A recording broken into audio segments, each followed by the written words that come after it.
My Philosophy by L.Ron Hubbard. The subject of philosophy is very ancient. The word means the love, study, or pursuit of wisdom, or of knowledge of things and their causes, whether theoretical or practical. All we know of science or of religion comes from philosophy. It lies behind and above all other knowledge we have or use. For long regarded as a subject reserved for halls of learning and the intellectual, the subject, to a remarkable degree, has been denied the man in the street. Surrounded by protective coatings of impenetrable scholarliness, philosophy has been reserved to the privileged few.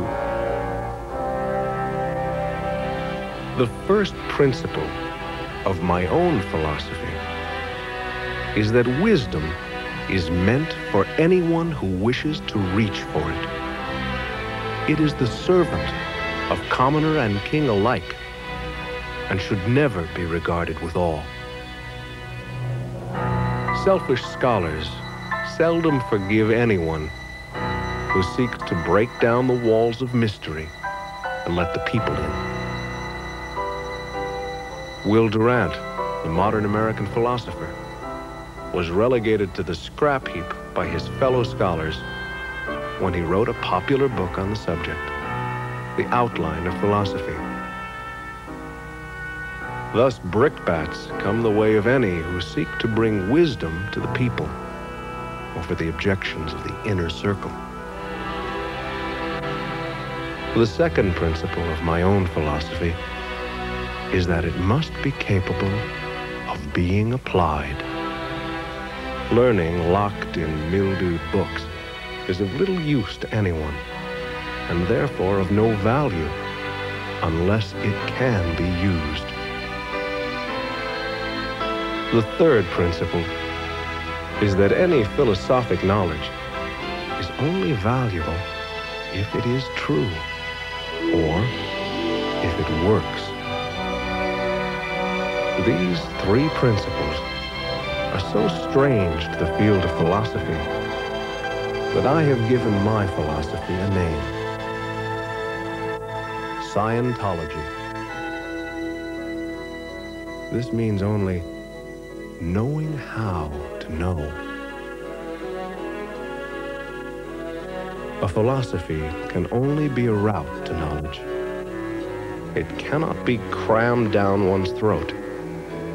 If one has a route, he can then find what is true for him. And that is Scientology. Know thyself, and the truth shall set you free.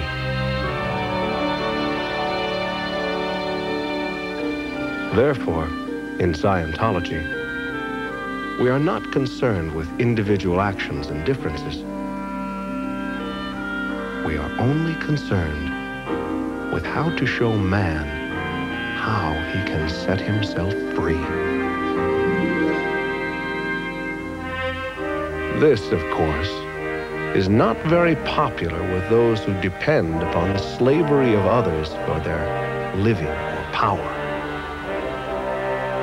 But it happens to be the only way I have found that really improves an individual's life. Suppression and oppression are the basic causes of depression. If you relieve those, a person can lift his head, become well, become happy with life. And though it may be unpopular with the slave master, it is very popular with the people. Common man likes to be happy and well. He likes to be able to understand things.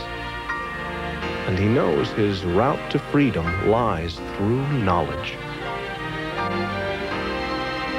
Therefore, For 15 years, I have had mankind knocking on my door. It has not mattered where I have lived or how remote. Since I first published a book on the subject, my life has no longer been my own.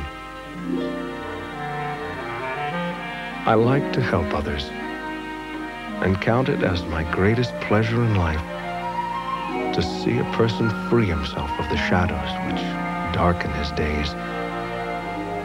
These shadows look so thick to him and weigh him down so that when he finds they are shadows and that he can see through them, walk through them, and be again in the sun, he is enormously delighted.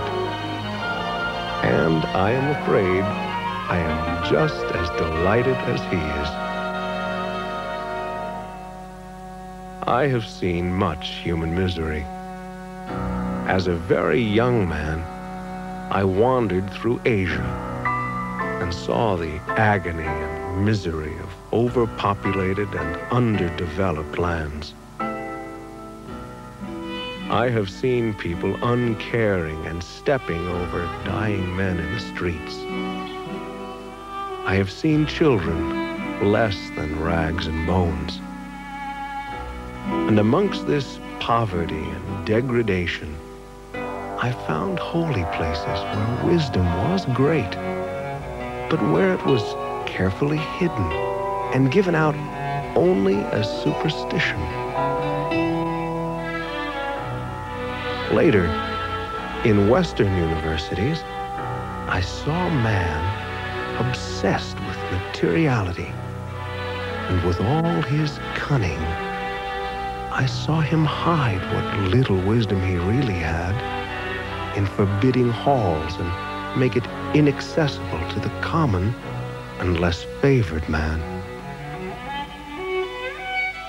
I have been through a terrible war and saw its terror and pain uneased by a single word of decency or humanity. I have lived no cloistered life and hold in contempt the wise man who has not lived, and the scholar who will not share. There have been many wiser men than I, but few have traveled as much road. I have seen life from the top down and the bottom up. I know how it looks both ways. And I know there is wisdom and that there is hope. Blinded with injured optic nerves and lame with physical injuries to hip and back at the end of World War II, I faced an almost non-existent future. My service record stated, "This officer has no neurotic or psychotic tendencies of any kind whatsoever." But it also stated, "Permanently disabled physically."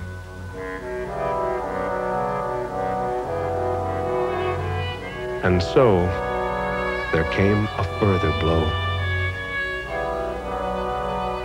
I was abandoned by family and friends as a supposedly hopeless cripple and a probable burden upon them for the rest of my days. I yet worked my way back to fitness and strength in less than 2 years, using only what I knew and could determine about man and his relationship to the universe. I had no one to help me. What I had to know, I had to find out.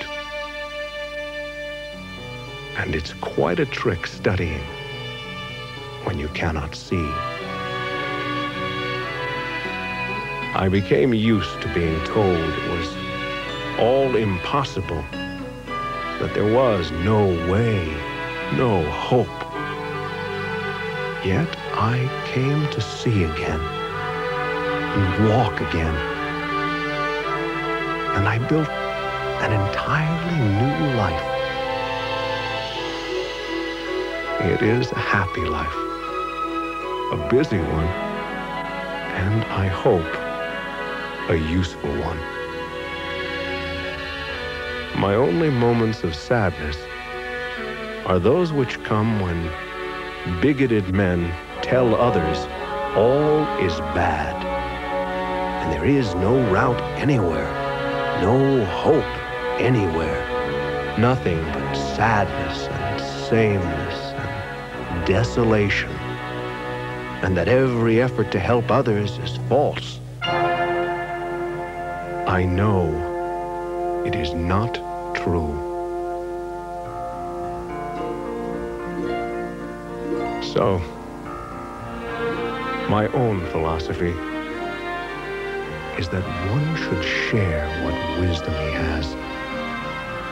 One should help others to help themselves.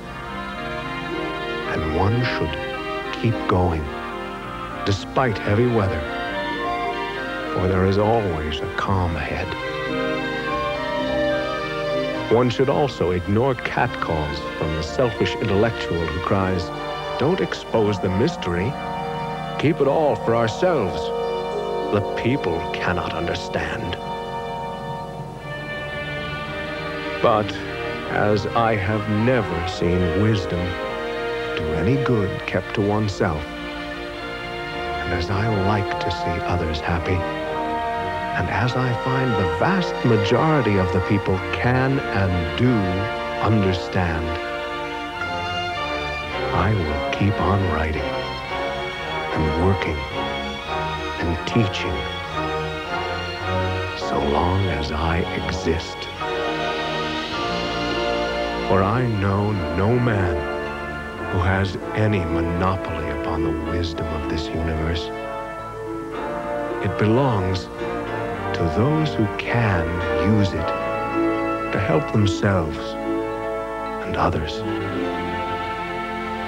If things were a little better known and understood, we would all lead happier lives.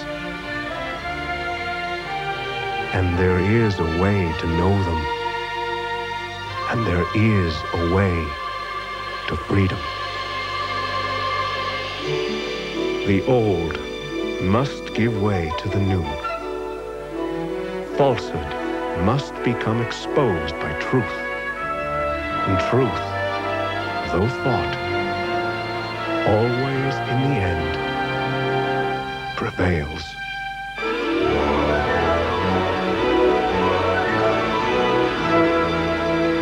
ל.רון הבלוג.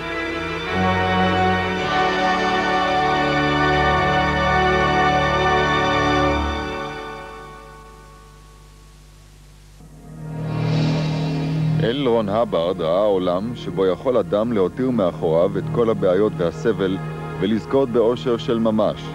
היום, בזכות הטכנולוגיה שלו, הולך חלום זה ומתגשם באמצעות סיינטולוגיה.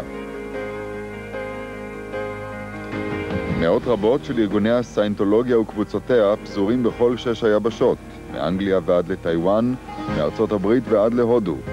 ארגונים ומכללות קיימים בערים מרכזיות בכל רחבי העולם, ובהם משתמשים מיליונים בתגליותיו של ל.רון הבלוג כדי לשפר את חייהם.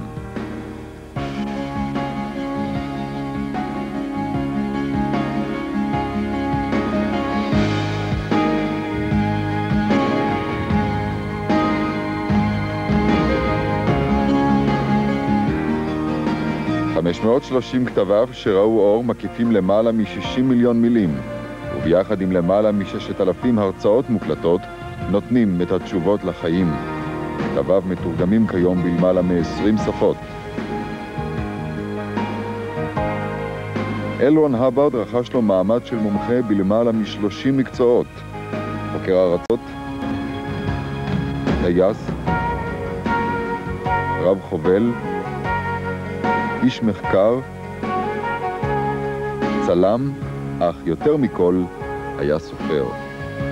מאז שנות ה-30 נמנה ל.רון הבלוג עם צמרת סופרי רבי המחר. כתיבתו הקיפה למעלה מ-35 סוגי נושאים. ספריו נמכרו בלמעלה מ100 מיליון עותקים, וקוראיו פרוסים על פני למעלה מ90 מדינות. הצלחתו המזהירה כסופר שימשה למימון מחקרו המקיף בתחום תודעת האדם והחיים. מאז שפרש מהנהלת הארגון ב-1966, העמיד ל.רון האברד עשרות רבי מחר, וספריו ממשיכים להופיע ברשימות רבי המחר גם היום. אחד מהם הוא דיאנטיקה, ספר שכבר עשה היסטוריה בעולם ההוצאה לאור. 40 שנה לאחר צאתו לאור מוסיף ונמכר הספר במיליוני עותקים מדי שנה בשנה. ספר מן הסוג הקרוי "עשה זאת בעצמך" הוא הנמכר ביותר בכל הזמנים. התמחותו המקצועית